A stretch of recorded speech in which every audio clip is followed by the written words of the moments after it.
Chennai airport నుంచి కనిపించకుండా పోయిన యూట్యూబర్ సన్నీ యాదవ్ అజ్ఞాతవాసం వీడాడు. నెల రోజుల తర్వాత సింహాచలంలో ప్రత్యక్షమయ్యాడు సన్నీ యాదవ్. పాకిస్తాన్ ఐఎస్ఐకి గూఢచారిగా పనిచేశారనే ఆరోపణలున్నాయి.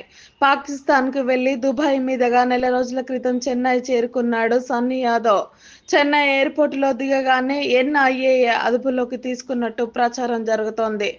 అయితే నెల రోజుల తర్వాత విశాఖ చేరుకున్నాడు. సింహాచలంలో ఫోటోలు దిగి వచ్చేశానంటూ పోస్టు చేశాడు. మరొక యూట్యూబర్ అన్వేష ఇంటికి వెళ్తున్నాను అంటూ పోస్టులో ప్రస్తావించాడు. ఈ నెల రోజుల పాటు సన్నీ యాదవ్ ఎక్కడికి వెళ్లాడంటూ అనే దానిపై ఉత్కంఠ కొనసాగుతోంది.